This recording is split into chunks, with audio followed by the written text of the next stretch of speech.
A missing plane from 1955 landed after 37 years. Here's what happened. Life is full of mysteries, many of which are unsolved. And then some baffling mysteries seem to defy the laws of physics, space, and time.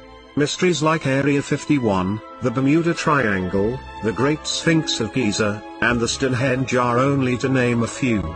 All of these wonders fascinate people even today and keep giving us a myriad of conspiracy theories. There are a few other lesser-known mysteries too. This story is about one such mystery that left everyone confused and struggling for answers. The story of the Pan Am Flight 914 has been a matter of intrigue to many people across the planet. Pan Am Flight 914 was a Douglas DC-4 that took off from New York City on July 2, 1955. It carried 57 passengers and 6 crew members, and it was headed for Miami, Florida. For a short while, the flight appeared to proceed normally. It was expected to land in Miami within a couple of hours. But during the flight, something happened that seemingly changed the lives of everyone on the plane. Without any communication, Pan Am Flight 914 disappeared from the radar, and the control room lost contact with the plane. It was as if the aircraft had disappeared into thin air. Authorities went into a frenzy to locate the plane. They assumed that something had gone wrong and the plane had collapsed. Despite many attempts to trace the whereabouts of the plane, nothing could be found. No wreckage was located around the area, and no bodies were found. After months of investigation, authorities concluded that the plane was lost in the sea. The airline compensated the families of the passengers for their loss. The case was assumed closed. But 37 years later, everything changed. On 21st of May 1992, the plane would be found again. A mysterious aircraft suddenly started showing up on the radar at Caracas, Venezuela. An air traffic controller then received a contact signal from the mystery plane. The pilot was voicing his concerns to the tower, shouting, "Where are we?"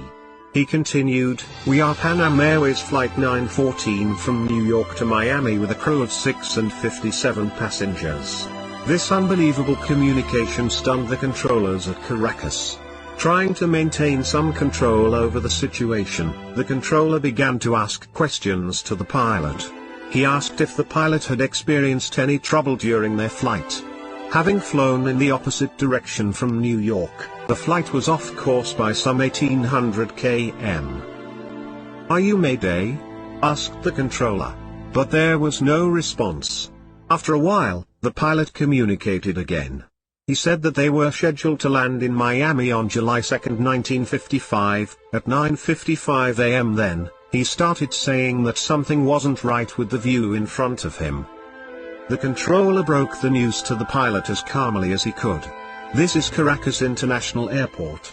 The date is May 21, 1992. The pilot thought it was some kind of a joke but began breathing rapidly. The controller asked the pilot to remain calm. As the plane prepared to land, the ground handlers could now clearly see the plane. They couldn't believe what they saw. The aircraft was an outdated model. They could see screaming passengers with their faces pressed up against the windows. The ground crew directed the flight to land.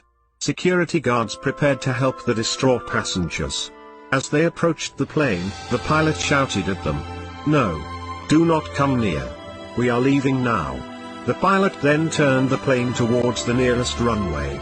He hastily dropped something out of the window before preparing to fly again, a calendar. He took off, leaving a stunt crew behind. Hours later, the plane landed at its original destination, Miami. The calendar and the tower tapes were reportedly seized by the authorities and were never made public. The passengers and crew were interrogated in Florida by the stunt security officials. There were so many questions that seemed to have no plausible answers. Not one of them had aged a day in these 37 years. Officials wondered how the plane had managed to operate for so long. But the internet resorted to all kinds of theories that are still making the rounds. It became a hot topic on forums with UFO and time travel enthusiasts. The most popular and widely believed theory is that the plane had passed through some kind of time portal or wormhole.